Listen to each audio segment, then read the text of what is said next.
हमारे बीच हैं ललित सिंह पोखरिया जी। पिथौरागढ़ के रहने वाले हैं, मूल उत्तराखंड के, लेकिन लखनऊ में रंगमंच के क्षेत्र में राष्ट्रीय और अंतर्राष्ट्रीय प्राप्त व्यक्ति हैं, जिन्होंने रंगमंच को आज के इस डिजिटल युग में भी एक नया नाम दिया है, नया काम उन्होंने उसे पहचान दिलाई है।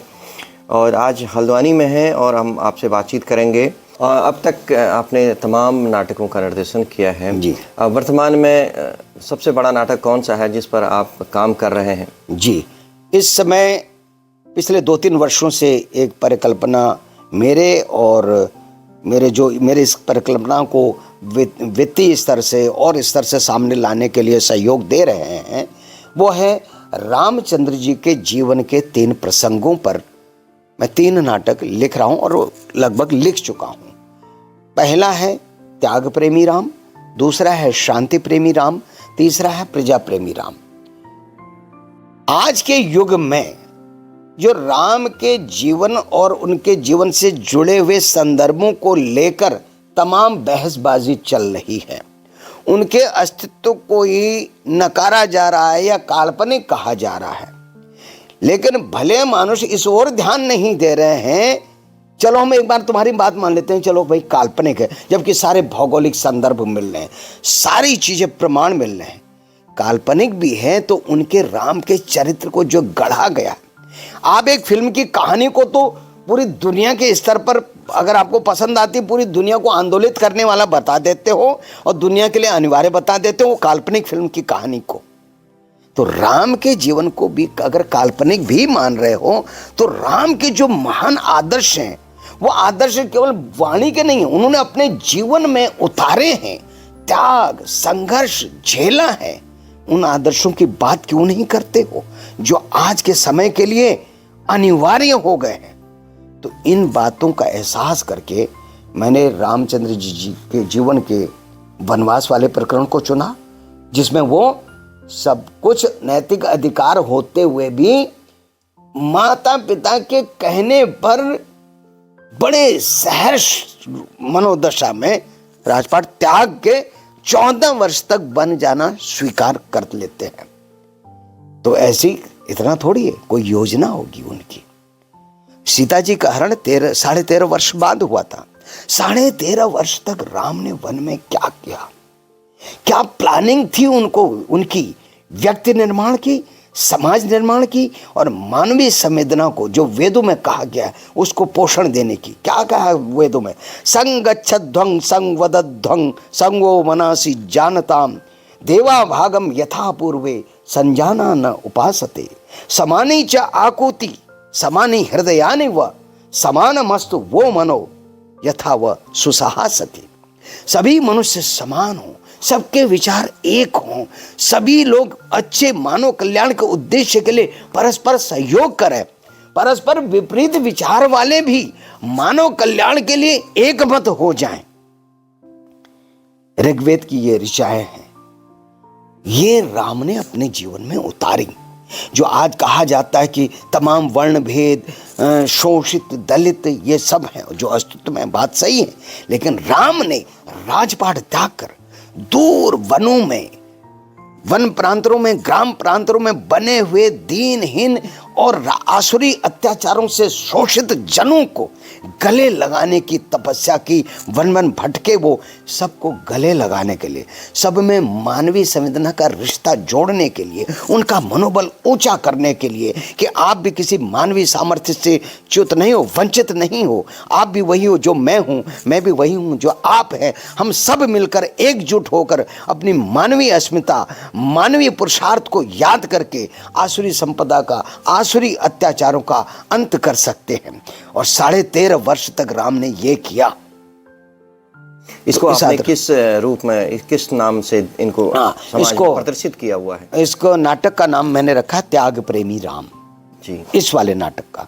और दूसरा जो नाटक अगले दिन होगा शांति प्रेमी राम।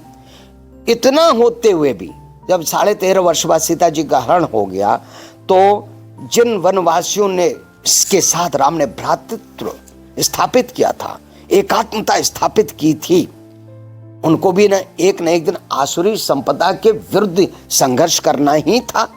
तो सीता जी का हरण एक बहाना बन गया और सब एकजुट हुए, समुद्र पर सेतु भी बना लिया गया। उसके बाद भी रामचंद्र जी सबसे मंत्रणा करते थे, उन जिनको हम वानर भालू कहते हैं उनसे भी मंत्रणा करते थे, क्योंकि बहुत ऊंचे विचारक और विवेकी हुआ करते थे जाम्बवान जी, कि क्या ये उचित नहीं होगा कि इतना सब करने के बाद भी एक बार शांति का प्रस्ताव भेजा जाए। जाम्बवान जी, हनुमान जी, इन सब ने उससे उन्होंने विचार मांगे। सबने एक मत होकर, मानव कल्याण के लिए एक मत होकर काम करना है, बिना वैर भाव के, बिना भेदभाव के। तो कोई बात नहीं, हमने इतना संघर्ष कर लिया, इतनी मेहनत कर ली, एक बार रावण से कहा जाए कि सीता जी को तो लौटाना ही है, लेकिन आपने संपूर्ण भूभाग पर जो दीनहीन वनवासियों को, ग्राम्य प्रांतर के लोगों को अपने अत्याचार से नरकी यातना में जीने को विवश किया है, उन पर से ये अत्याचार हटा दीजिए। ठीक है, अब राजा रहिए, आपका जो एक राजकीय अधिकार बनता है, प्रजा पालन के लिए ही राजा प्रजा से कर लेता है, वो आप करिए। शासन व्यवस्था चलाने के लिए जो उचित है वो करिए। तो ये संदेश देकर रावण के पास भेजा जाए। हाँ, अगर वो किसी तरह नहीं मानते हैं तब फिर धर्म संस्थापनार्थाय संभवामि युगे की तरह, और धर्म के लिए हिंसा करना भी उतना ही उचित है।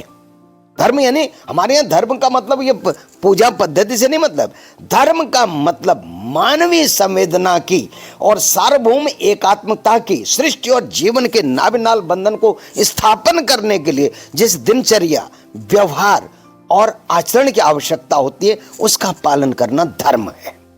तो उसकी रक्षा होनी जरूरी है। अगर जीव की रक्षा करने के लिए, मानवीय संवेदना की रक्षा करने के लिए, पर्यावरण की रक्षा करने के लिए अगर आपको काम करना है तो धर्म की रक्षा कहलाएगा।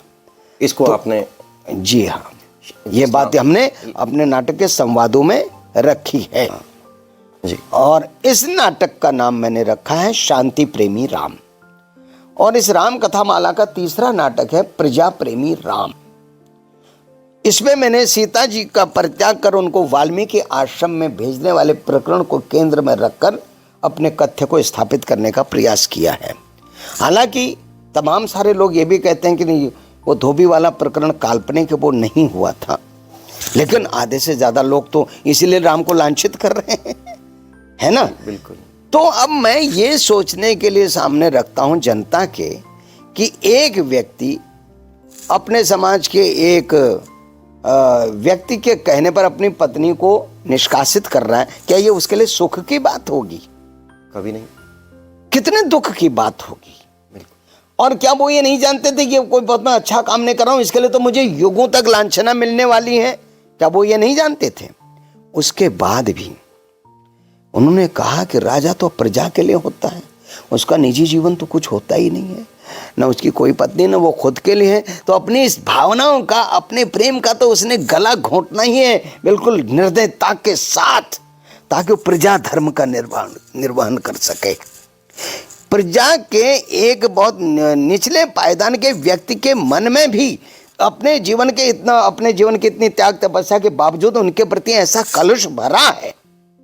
तो राम ने कहा तो फिर मुझे उसके दिल का कलुष निकालने के लिए अपने को अपयश की आग में झोंकना पड़ेगा, अपने पारिवारिक विच्छिन्नता के अभिशाप को झेलना पड़ेगा, लेकिन करना पड़ेगा।